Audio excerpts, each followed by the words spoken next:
The rain fell in steady sheets against the tall windows of Volkov's, the upscale restaurant that occupied the ground floor of a building Artem Volkov owned in downtown Chicago. Inside, the atmosphere remained warm and controlled, insulated from the chaos of the storm outside. Natalie moved between tables with practiced efficiency, balancing plates and managing the constant demands of the Friday evening crowd.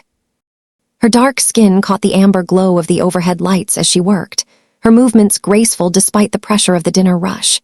She had been working at Volkov's for 3 months now, ever since she desperately needed a job that paid enough to cover her mother's medical bills and her own mounting student debt.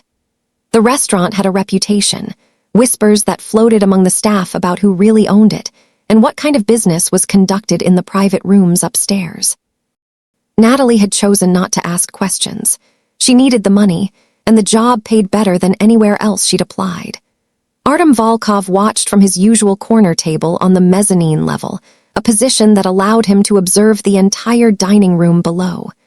He rarely ate at the restaurant anymore, but he came several times a week, conducting meetings that never appeared on any official calendar. To the outside world, he was a successful businessman with interests in real estate and import-export. To those who knew better, he was something else entirely, a man who'd inherited his father's organization and all the weight that came with it. He'd noticed Natalie the first week she started, not because of her appearance, though she was striking, but because of the way she carried herself. There was a dignity in her movements, a quiet strength that seemed at odds with the desperation he'd sensed in her application. He'd approved her hiring himself, something he rarely did for front-of-house staff, because something about her had caught his attention in a way he couldn't quite explain. Their interactions had been minimal and professional. A polite nod when she occasionally brought something to his table. Brief eye contact that never lasted more than a second. She treated him the way she treated all the customers, with courtesy and distance, and he appreciated that. In his world, people either feared him or wanted something from him. Her indifference felt like a strange kind of relief. That evening, Natalie was managing a difficult table near the front when the door opened, and Marcus walked in. She felt her entire body go rigid before she even turned to look, some instinct warning her before her eyes confirmed what her heart. 3 years since she'd ended things with him, 3 years since she'd walked away from his increasingly volatile behavior and possessive demands, and here he was, standing in the entrance of Volkov's with that same challenging look in his eyes. He wasn't alone. 2 other men flanked him, friends she vaguely recognized from their time together, both wearing expressions that suggested they'd been drinking before they arrived. Marcus's gaze found her immediately across the crowded room, and she saw the deliberate intent in his posture as he started walking toward her section.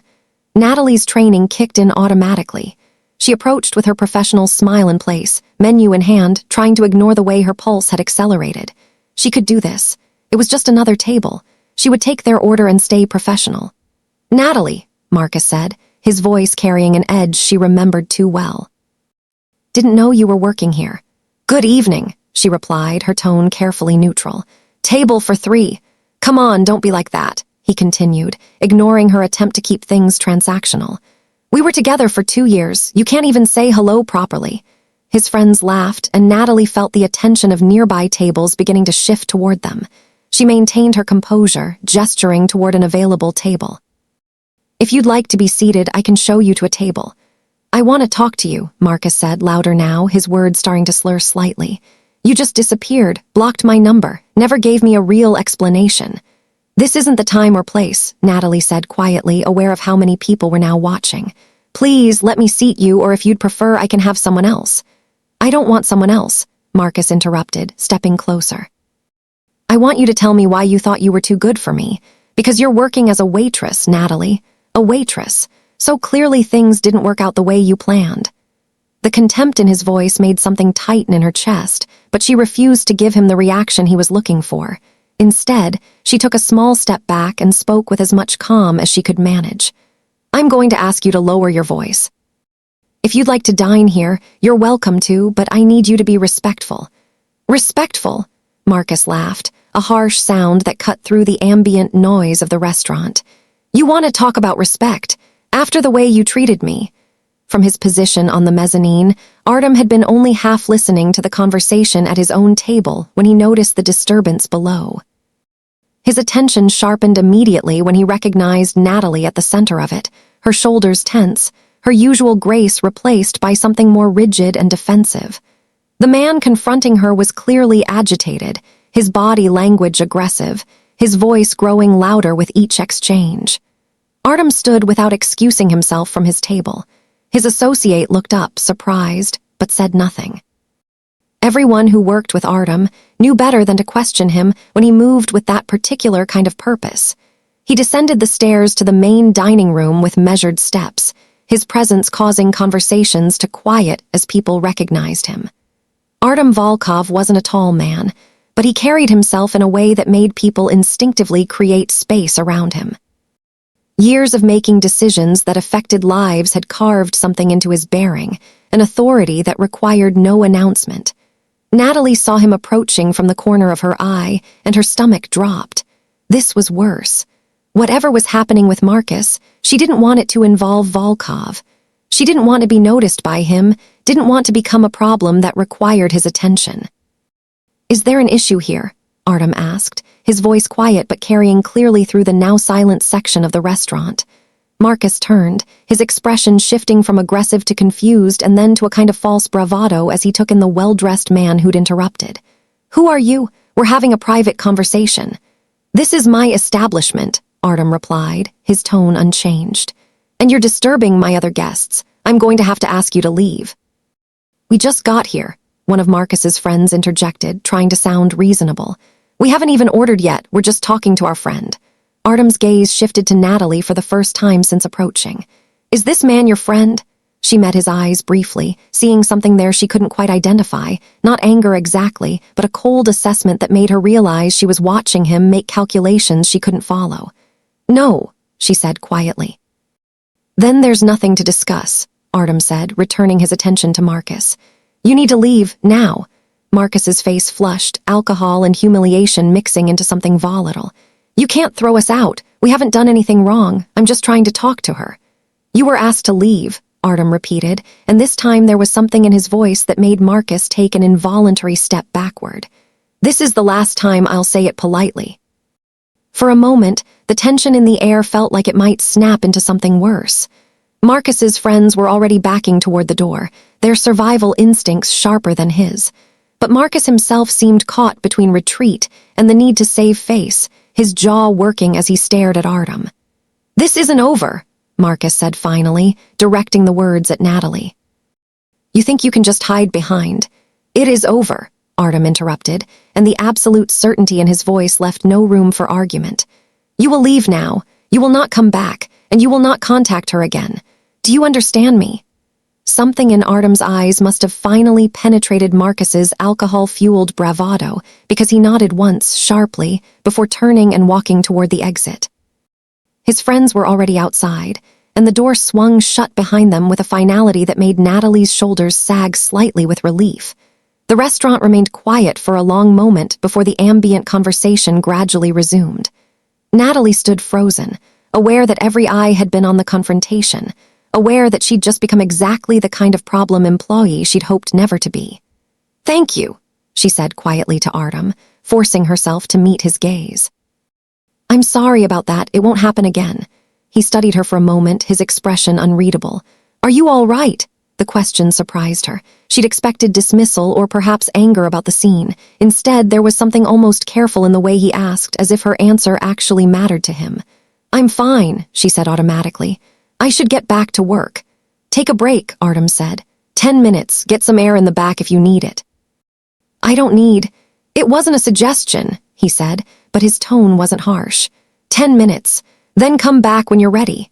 He walked away before she could respond, returning to his table on the mezzanine as if nothing had happened. Natalie stood there for a moment, processing what had just occurred, before one of the other servers touched her arm gently and nodded toward the back. In the employee break room, Natalie sat with her hands wrapped around a cup of coffee she hadn't wanted, trying to stop them from shaking. The adrenaline of the confrontation was fading, leaving behind a hollow feeling she recognized from the last months of her relationship with Marcus. That sensation of being watched, of having to constantly manage someone else's emotions, of never being quite safe. She thought she was past this. 3 years should have been enough time for him to move on, to forget about her, to let whatever anger he'd carried dissipate into indifference. The fact that he'd shown up here, clearly looking for her, made her realize that she might have underestimated how much he'd held onto. When she returned to the floor 12 minutes later, the dinner rush was beginning to wind down. She avoided looking at Artem's table, focusing instead on her remaining customers, going through the motions of service with mechanical precision. But she could feel his attention on her periodically throughout the rest of the evening, a weight she couldn't quite ignore. At the end of her shift, as she was counting out her tips in the back, the floor manager approached her. "Mr. Volkov wants to see you in his office before you leave." Natalie's stomach tightened. "Did he say why?" "No, but when he asks to see someone, you don't keep him waiting." The office was on the second floor, accessible through a private staircase that Natalie had never used. She knocked once and heard Artem's voice telling her to enter. The room was smaller than she'd expected, furnished simply with a desk, a few chairs, and a window that overlooked the street below. Artem stood by that window, his back to her, watching the rain that was still falling. "Close the door," he said without turning around. She did, her heart rate picking up. In the 3 months she'd worked here, she'd never been alone with him, never had a conversation that lasted more than 30 seconds. Now, in the quiet of his office, she felt acutely aware of how little she actually knew about him. He turned to face her, leaning back against the window sill with his arms crossed. "The man from earlier," he said. "Your ex-boyfriend?" "Yes," Natalie answered, seeing no point in lying. "Is he going to be a problem?" "I don't know," she admitted. "I haven't seen him in 3 years. I didn't expect him to show up here." Artem nodded slowly, as if processing this information. "Did he threaten you?" "Not exactly. He was just angry. He'd been drinking." "That's not what I asked." His gaze was steady, and she found herself unable to look away. "Did he threaten you?" Natalie thought about Marcus's parting words, the edge in his voice when he'd said it wasn't over. "Maybe," she said finally. "It's hard to tell with him. Sometimes he just talks. And sometimes—" She didn't answer, and her silence seemed to tell him everything he needed to know. Artem was quiet for a moment, his expression thoughtful. When he spoke again, his voice was different, less formal somehow. "I'm going to have someone walk you to your car for the next few weeks, just a precaution." "That's not necessary," Natalie said quickly. "I can take care of myself." "I'm sure you can," Artem replied, "but humor me anyway. Consider it a condition of continued employment if that makes it easier to accept." She bristled slightly at that, but recognized that arguing would be pointless. "Fine, thank you." He nodded toward the door.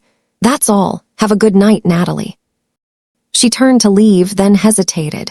"Mr. Volkov, why did you help me tonight?" He considered the question for longer than she expected. "Because you work for me," he said finally. "And what happens in my restaurant is my responsibility." It was a reasonable answer, even a good one, but something in the way he said it made Natalie think there might be more to it than that. She didn't push, though. She simply nodded and left, aware as she descended the stairs that she'd just crossed some invisible line, moved from complete anonymity into a space where Artem Volkov knew her name and her problems. Over the following 2 weeks, a man named Dmitri walked Natalie to her car at the end of each shift. He was polite and professional, never speaking unless she spoke first, always maintaining a respectful distance. At first, his presence made her uncomfortable, a constant reminder of the incident with Marcus. But as the days passed without any sign of her ex-boyfriend, she began to relax, to convince herself that Marcus's appearance had been a one-time occurrence fueled by alcohol and bad judgment. She was wrong. The first indication came in the form of text messages from a number she didn't recognize. They started casual enough, references to seeing her at work, comments about which. Then they grew more pointed, more accusatory. She blocked the number. Another one appeared. She blocked that too. They kept coming from different numbers, and she realized that Marcus must be using those temporary messaging apps, creating new accounts as fast as she could block them. The messages made her nervous, but she told herself they were just words. He was trying to get under her skin, to make her react. She wouldn't give him that satisfaction. Then her car got keyed in the employee parking lot, a long, deliberate scratch down the passenger side that she discovered at the end of a late shift. Dmitri noticed at the same time she did, his expression darkening as he examined the damage. "When did this happen?" he asked. "I don't know, sometime during my shift, I guess." Natalie felt a coldness settling in her chest. The The parking lot had cameras. This wasn't random vandalism. This was a message. Mr. Volkov. It's just a car, Natalie said, hearing the strain in her own voice. It's not a big deal. Dmitri looked at her with something that might have been sympathy. It's not about the car, you know that. She did know that, and she knew that Dmitri was going to report this whether she wanted him to or not. The thought of becoming more of a problem, of requiring more of Artem Volkov's attention and resources, made her feel sick. She'd come to this job looking for stability, for a way to take care of her responsibilities without drama or complications. Instead, she'd brought her past directly into a world that was clearly more complex and dangerous than she'd wanted to acknowledge. Artem called her to his office the next day before her shift started. When she entered, he was reviewing something on his computer, but he closed it immediately and gave her his full attention. Your car was damaged last night, he said without preamble. Dmitri told you. The security footage showed a man matching your ex-boyfriend's description entering the parking lot around 9 p.m. He approached your vehicle, damaged it, and left. The cameras got a clear shot of his face. Natalie felt her hands curl into fists at her sides. I'm sorry, I'll pay for any. Stop apologizing, Artem interrupted, his voice sharp enough to cut through her words. But we need to address this situation before it escalates further. I'll talk to him, Natalie said, though the thought made her stomach turn. I'll tell him to leave me alone. You think he'll listen? She didn't answer because they both knew what the answer was. Marcus hadn't listened when she'd ended things 3 years ago. He hadn't listened when she'd blocked his number, blocked his social media, made it clear in every way possible that she wanted no contact. He certainly wouldn't listen now. Artem stood and moved around his desk, leaning against the front of it so he was closer to her.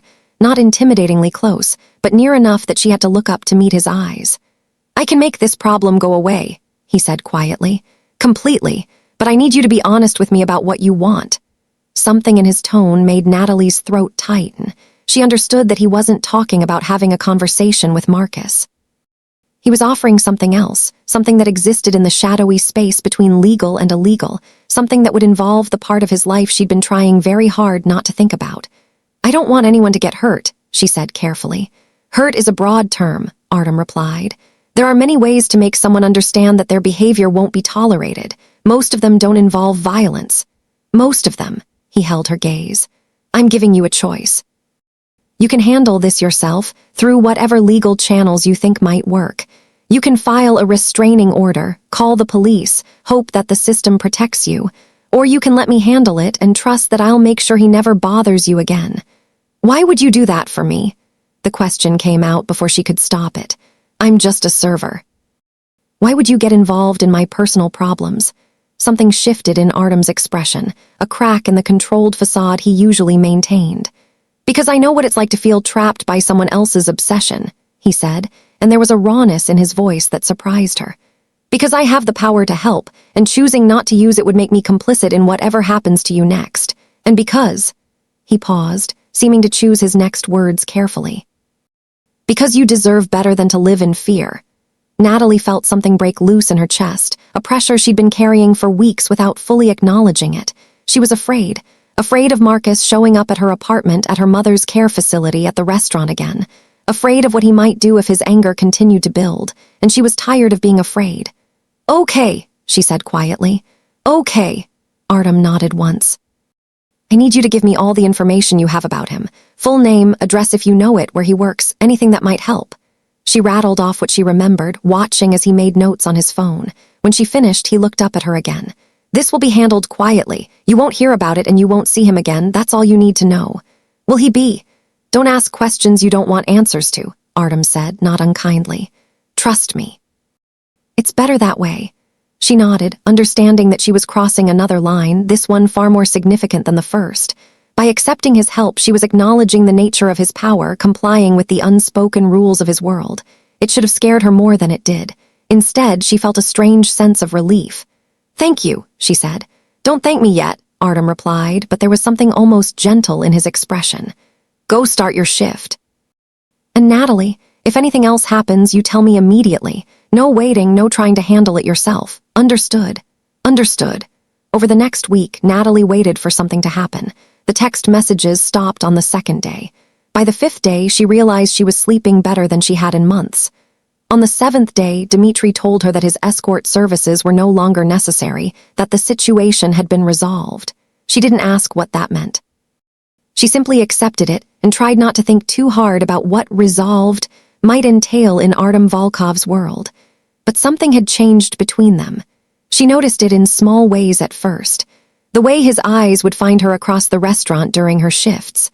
The way he'd nod when she brought drinks to his table, a silent acknowledgement that felt more personal than professional. The way he seemed to track her movements, not possessively like Marcus had, but with a kind of attentiveness that made her hyper-aware of his presence. One night, near closing time when most of the customers had left, Artem appeared at her section and sat down at one of her tables. It was the first time he'd done that, and Natalie approached slowly, menu in hand, uncertain of what protocol demanded in this situation. "Can I get you something?" she asked. "Coffee," he said. "And sit down for a minute, unless you're too busy." The restaurant was nearly empty. They both knew she wasn't busy. Natalie glanced around, aware that the other servers were watching before sliding into the chair across from him. "Is everything all right?" "I wanted to check on you," Artem said. "Make sure you're settling back into your routine." "I am, thank you for everything." He waved off her gratitude. "How is your mother doing?" The question caught her off guard. She didn't remember ever mentioning her mother to him. "How did you?" "Your employment application listed her as your emergency contact. The address was a medical facility." Of course he'd read her application. Of course he'd noticed. Natalie felt exposed in a way that had nothing to do with physical vulnerability. "She's stable. The treatments are helping, but they are expensive." "Is that why you're working here? The medical bills?" "Partly. Also student loans. Also rent in Chicago isn't cheap." She tried to smile, to keep it light, but something in his expression told her he wasn't interested in deflection. "What were you studying before you had to leave school?" "Nursing. I was almost done with my degree when she got sick. I had to choose between finishing and being able to pay for her care. It wasn't really a choice." Artem was quiet for a moment, and Natalie wondered if she'd said too much, revealed more than was wise. But when he spoke, his voice was thoughtful rather than judgmental. "That's an unfair choice to have to make." "Life's not fair," she replied with a shrug. "I learned that a long time ago." "No," he agreed. "It's not." They sat in silence for a moment, the restaurant settling into the quiet that came at the end of a long night. Natalie knew she should stand up, should finish her closing duties and go home. But something kept her in her seat, some pull she couldn't quite name. "Can I ask you something?" she said finally. "You can ask, I may not answer." "Fair enough. Why do you come here so often? You own the place. You could run your meetings anywhere." Artem considered the question, his fingers tracing the rim of his coffee cup. "Because this is the only place I own where I can pretend, for a few hours, that I'm just another person having dinner. Everyone here knows who I am, what I do. But they also know that within these walls, certain rules apply. Certain behaviors are expected. It's," he paused, searching for the right word, "civilized. And your life isn't usually civilized." "No," he said simply. "It's not." The honesty in his answer made something ache in Natalie's chest. She'd spent 3 months trying not to see Artem Volkov as a person, trying to keep him safely in the category of boss or dangerous man whose business I don't want to know about. But sitting across from him now, seeing the weariness in his eyes, the weight he carried in the set of his shoulders, she couldn't maintain that distance. "I should let you finish closing," Artem said, standing. "But Natalie, if you ever need anything, you can come to me, not just for problems like Marcus, for anything." She looked up at him, trying to understand what he was offering and why. "You barely know me." "I know enough," he said, and left before she could ask what that meant. The weeks that followed fell into a new pattern. Artem began timing his visits to coincide with Natalie's shifts. Their conversations grew longer, more personal. He asked about her mother's condition, her abandoned nursing career, her plans for the future. She found herself asking questions in return, carefully avoiding anything too direct about his business, but learning about his love of classical music, his complicated relationship with his father's legacy, the isolation that came with his position. Neither of them acknowledged what was happening between them, this slow gravitational pull that was drawing them closer despite every rational reason to maintain distance. Natalie told herself it was just friendship, just two people who'd been thrown together by circumstance and found unexpected common ground.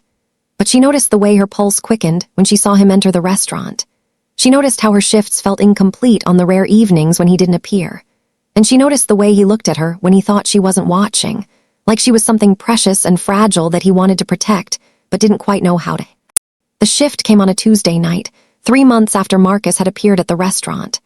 Natalie was working a private event in one of the upstairs rooms, a business dinner that Artem was hosting for associates she'd been told to treat with particular courtesy. The instructions had been clear: excellent service, complete discretion, and absolutely no mention of anything discussed in the room.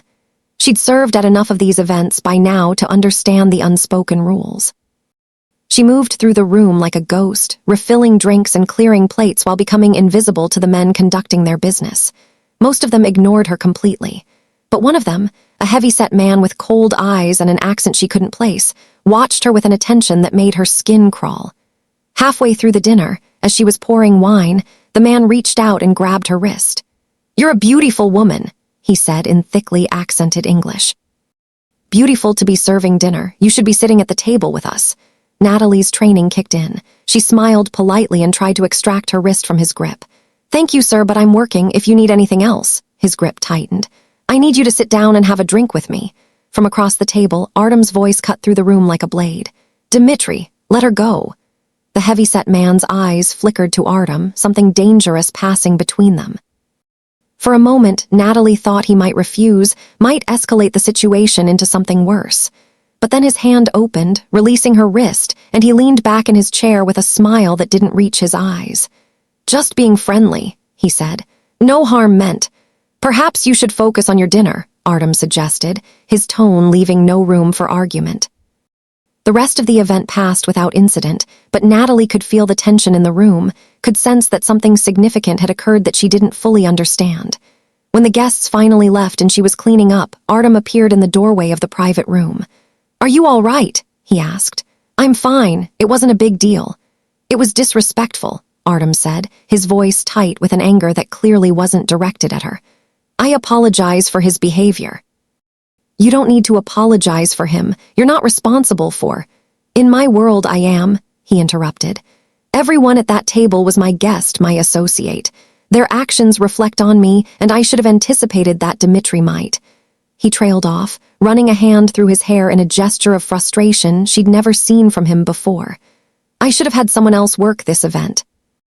"I can handle myself," Natalie said, feeling a flash of irritation at the suggestion that she needed protecting from every uncomfortable situation. "I've dealt with handsy customers before. It's part of the job. It shouldn't be. Maybe not, but it is." They stared at each other across the empty room, and Natalie saw something shift in Artem's expression, some decision being made behind his carefully controlled features. He crossed the distance between them in 3 strides, stopping close enough that she had to tilt her head back to maintain eye contact. "I need to tell you something," he said, his voice quieter now but no less intense. "And I need you to listen before you respond." Natalie's heart was hammering, but she nodded. "I think about you constantly," Artem continued. "When you're working, when you're not here, when I'm supposed to be focused on other things. You've become a distraction I can't afford, and a presence I can't imagine being without. And I know this is inappropriate. I know I have no right to feel this way about you, that I have nothing good to offer you except money and protection and a life that would eventually destroy who you are. But I'm tired of pretending that what I feel is professional concern or simple attraction. It's more than that, and I think you know it." Natalie couldn't breathe. Every warning instinct she possessed was screaming at her to step back, to put distance between herself and this confession. But she stood frozen, staring up at him, seeing her own truth reflected in his eyes. "I can't do this," she whispered. "You're my boss, and everything about this is wrong." "I know," Artem agreed, "but that doesn't change how I feel, and I think it doesn't change how you feel either." He was right. God help her, he was right. Somewhere between the night he'd defended her from Marcus and this moment, she'd stopped seeing him as just her employer or even as just a dangerous man to be wary of. She'd started seeing him as someone who understood loneliness the way she did, someone who'd been shaped by hard choices and carried the weight of those choices with a kind of dignity that she couldn't help but respect. "If I asked you to quit," Artem said, "to find another job so that I could pursue this properly, would you?" "I need this job," Natalie replied automatically. "The money. I would make sure you didn't lose anything financially. I would help you with your mother's bills, with your student loans. You wouldn't have to work at all if you didn't want to." The offer should have been tempting. Instead, it made her take a step back. So I'd just be dependent on you. That's not better, Artem. That's just a different kind of trap. He flinched slightly at her words, and she saw him register the comparison she was making, the echo of her relationship with Marcus lurking in her refusal. It wouldn't be a trap, he said. You'd be free to leave whenever you wanted. I would never. You say that now, Natalie interrupted. But I've heard promises before. I've seen how things change once someone has power over you, and you already have power, Artem. You're my boss. You're the reason Marcus isn't bothering me anymore.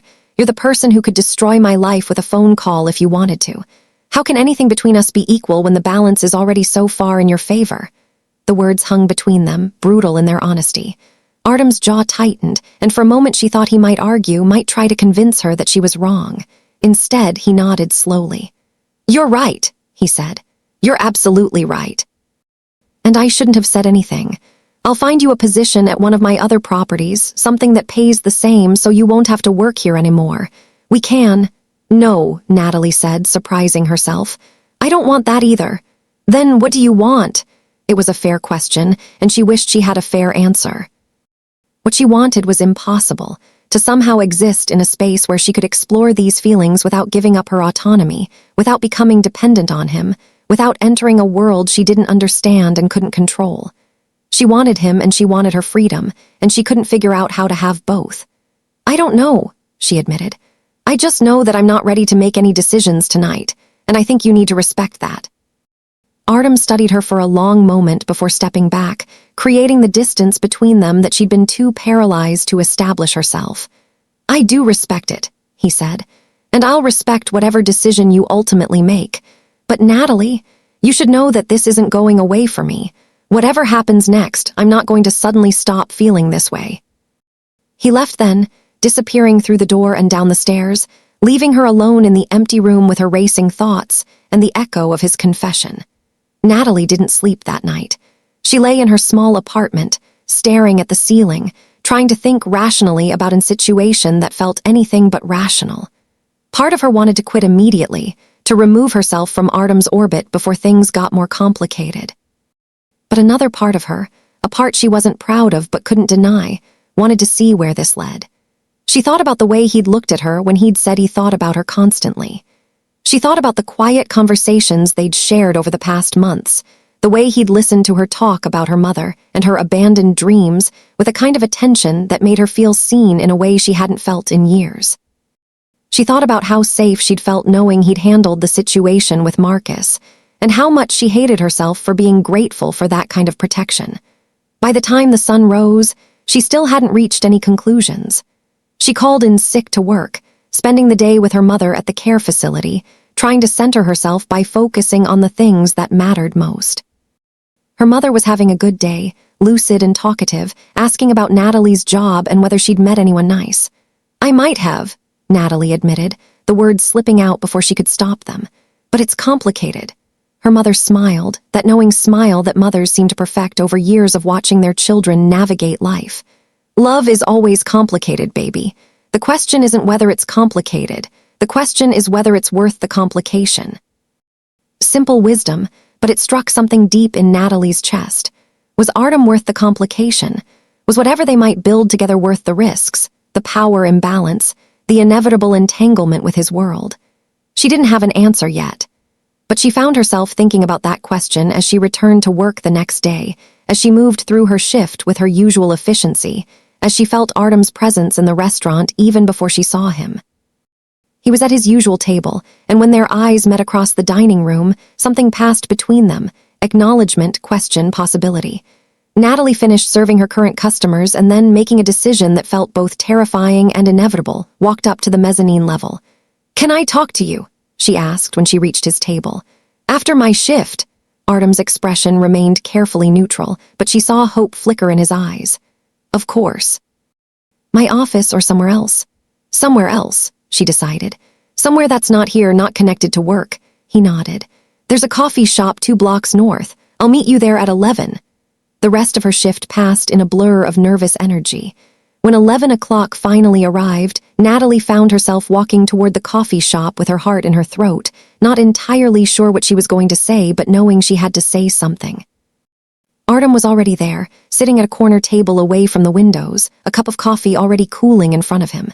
He stood when she entered, and the simple courtesy of that gesture made her chest ache. She sat down across from him, accepting the coffee he'd ordered for her, buying herself time by wrapping her hands around the warm cup. Finally, she looked up and met his gaze. "I've been thinking about what you said," she began. "About how you feel, and about what I want. And I think I want to try," she said, the words coming out in a rush before she could second-guess them. "But I need you to understand something. I need to keep my job. Not at Volkov's necessarily, but somewhere, something that's mine. I need to know that I can take care of myself, that I'm choosing to be with you, not that I need to be with you. Does that make sense?" "Perfect sense," Artem said, and the relief in his voice was palpable. "I can help you find something else, something with normal hours at a place that's not mine. Or you could go back to school, finish your nursing degree. I could." "Let me figure out the work situation," Natalie interrupted gently. "But I appreciate the offer, and Artem, I also need you to be honest with me, about who you are, what you do. I can't be with someone and pretend not to see half of their life." This gave him pause. She watched him struggle with the request, saw the conflict in his expression. "Some things I can't talk about," he said finally. "For your safety as much as mine, but I won't lie to you. If you ask me a direct question, I'll either answer honestly or tell you that I can't answer. Is that acceptable?" "It would have to be." "One more thing," she added. "If this doesn't work, if we try and realize it's not right, you have to let me go. Cleanly. No making my life difficult, no using your influence to hurt me. You have to promise me that." "I promise," Artem said without hesitation. "Though I should warn you, I don't fail at things I care about very often." Despite her nerves, Natalie felt a smile tugging at her lips. "That's not a promise, that's a threat." "It's a statement of fact," he corrected, but there was warmth in his eyes now, that rare glimpse of humor she'd seen only a handful of times. "But I understand. If you decide this isn't what you want, I'll respect that decision and I'll make sure you're taken care of." They sat there for a while longer, talking through the logistics of how this might work, establishing boundaries and expectations. It felt strange and too formal for something that was supposed to be about feelings, but Natalie appreciated the clarity. She'd spent too long in a relationship where nothing was clear, where the rules changed based on Marcus's mood. This was different. This was two adults trying to navigate something complicated with honesty and intention. When they finally left the coffee shop, Artem walked her to her car. At the driver's side door, he paused, and Natalie felt her breath catch as he reached out and gently tucked a strand of hair behind her ear. The gesture was tender and intimate, and it sent warmth flooding through her chest. "Thank you," he said quietly, "for taking a chance on this." "Don't thank me yet," Natalie replied, echoing his words from months ago. "We haven't done the hard part yet." "The hard part is admitting what you want," Artem said. "Everything else is just details." She wanted to believe that. As she drove home that night, she let herself hope that maybe he was right, that maybe the wanting was the hardest part and everything else would somehow fall into place. Over the following weeks, they began to build something together. Natalie transferred to a different restaurant in Artem's portfolio, one where he wasn't a constant presence, giving them the separation they needed between work and whatever their relationship was becoming. They started seeing each other outside of professional contexts, dinners at quiet restaurants where Artem wasn't known, walks along the lakefront in the early morning when the city was still quiet, conversations that stretched into the early hours about everything and nothing. Natalie learned about the loneliness of Artem's position, how the power he wielded had cost him the ability to have normal relationships or trust easily. She learned about his father, who'd built the organization Artem now ran, and had died expecting his son to maintain that legacy regardless of personal cost. She learned about the weight of making decisions that affected dozens of lives, about the constant balancing act between power and vulnerability. In return, she told him about her childhood, about being raised by a single mother who'd worked 3 jobs to give her opportunities. She told him about her dreams of becoming a nurse, about the guilt she carried for not being able to finish what she'd started. She told him about Marcus, about the slow erosion of self that had occurred in that relationship, and why she was so determined never to feel that powerless again. And slowly, carefully, they fell in love. It wasn't the passionate, all-consuming kind of love that romance novels promised. It was quieter than that, built on trust earned through consistency and vulnerability shared in measured doses. It was the way Artem remembered how she took her coffee and the name of her mother's favorite nurse. It was the way Natalie learned to read his moods by the set of his shoulders, and knew when he needed silence versus when he needed distraction. It was the choice they both made, every day, to show up for each other despite the complications. But complications were inevitable in Artem's world. 4 months into their relationship, Natalie got her first real glimpse of what his life actually meant. They were at his apartment when his phone rang in the middle of the night. She watched him take the call, saw his expression shift from sleep-soft to cold and calculating in seconds. "I have to go," he said after hanging up. "There's a situation that needs my attention." "What kind of situation?" He hesitated, and she saw him weighing how much to tell her. "One of my associates made a decision without authorization. I need to address it before it becomes a bigger problem." "Addressing it meaning I need to make it clear that certain boundaries exist for a reason," Artem said carefully. "I'll be back by morning." He left, and Natalie lay awake in his expensive apartment, staring at the ceiling and thinking about what making things clear might mean in his world. She'd known theoretically what he was, what he did. But experiencing the reality of it, watching him walk out the door to handle something she couldn't even fully conceptualize, made it concrete in a way it hadn't been before. He returned 6 hours later, looking exhausted and somehow older. He said nothing about where he'd been or what he'd done, and she didn't ask. Instead, she made him coffee and sat with him while he drank it, offering the kind of silent companionship that seemed more valuable than words. "I'm sorry," he said finally. "This isn't the life I would choose if I had a real choice, but it's the life I have, and I need you to understand what that means. There will be nights like this. There will be things I can't tell you. There will be risks I can't completely eliminate, if that's too much." "It's not," Natalie interrupted. "I'm not saying it's easy, but it's not too much. You might change your mind." "I might," she agreed, "but I haven't yet." The incident forced a deeper conversation about what their future might look like. Artem wanted her to move in with him, wanted to provide security and make sure she was protected from any fallout of his business. Natalie wanted to maintain her independence, but acknowledged that completely separating her life from his was probably impossible at this point. They compromised. She kept her apartment but started spending most of her time at his place. She continued working, but let him help with her mother's medical bills so she could afford to reduce her hours and go back to school part-time. She learned the rhythms of his life and adjusted her expectations to accommodate the reality. And through it all, the love deepened. Not in spite of the complications, but somehow because of them. Because they chose each other knowing exactly what they were getting into. Because the trust they built was earned through honesty rather than assumed through idealism. The turning point came 8 months after they'd started their relationship. Natalie finished her shift at the restaurant and came home to find Artem sitting in the dark in his living room, a glass of whiskey untouched on the table in front of him. "What happened?" she asked, immediately knowing something was wrong. "I had to make a choice today," he said, his voice hollow. "Between protecting someone I've known for 20 years and maintaining the integrity of my organization, I chose the organization." She sat down beside him, taking his hand. "What does that mean?" "It means he's gone, exiled, cut off from everything he knew, everyone he trusted. It was the merciful option, but it didn't feel merciful when I looked at his face." Natalie didn't know what to say to that. She couldn't tell him it would be okay, because she didn't know if it would. She couldn't tell him he'd made the right choice, because she didn't fully understand the situation. So instead, she just held his hand and sat with him in the darkness, offering her presence as the only comfort she could give. "I don't know how to do this forever," Artem said quietly. "I don't know how to be this person and also be the person you deserve." "You don't have to be anyone except who you are," Natalie replied. "I'm not asking you to change. I'm just asking you to let me be here."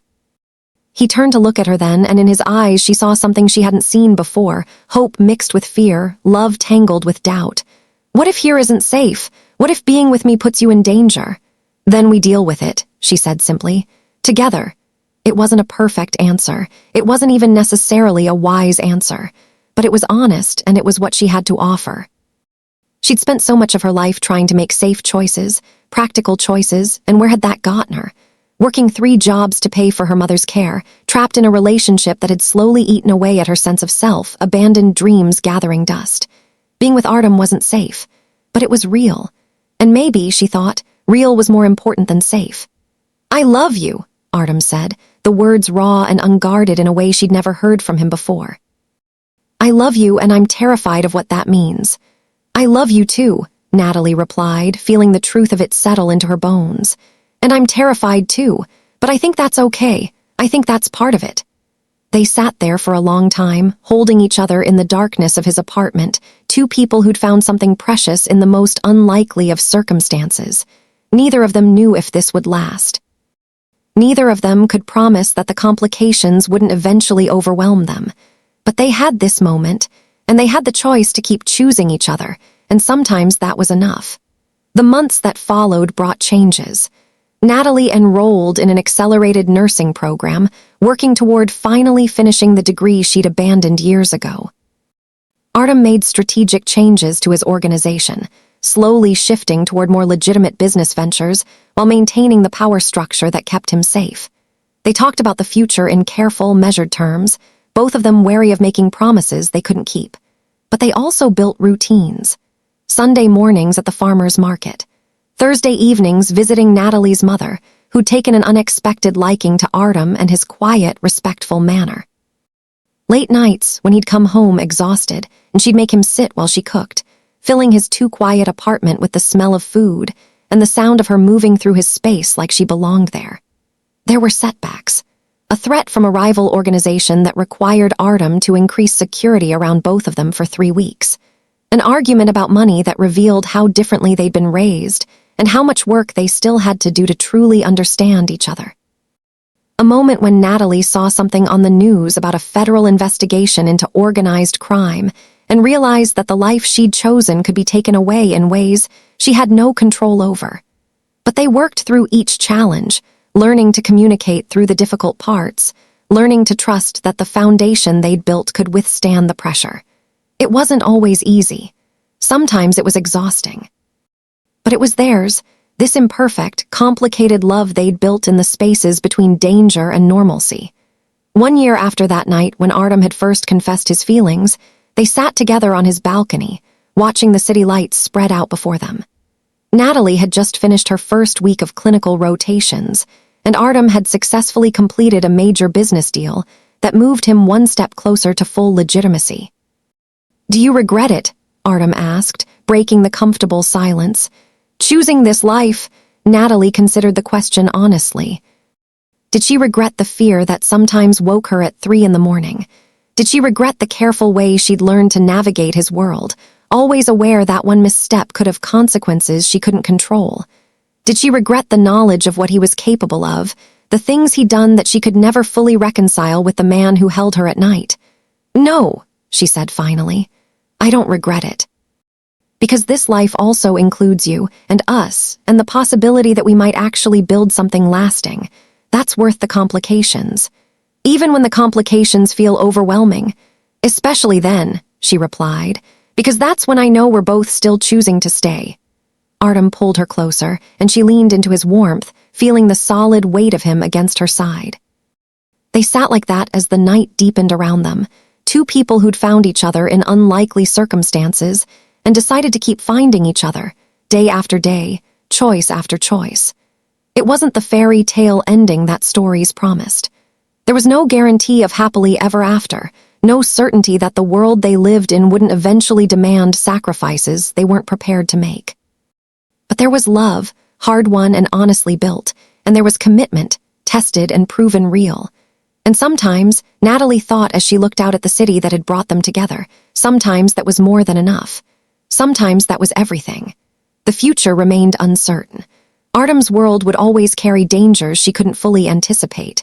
Her own dreams and ambitions would continue to evolve in ways that might not always align perfectly with his life. They would face challenges they couldn't yet imagine, make decisions that would test the limits of their commitment. But they would face them together. And in the choosing, in the daily decision to stay and build and trust, they would create something that belonged entirely to them.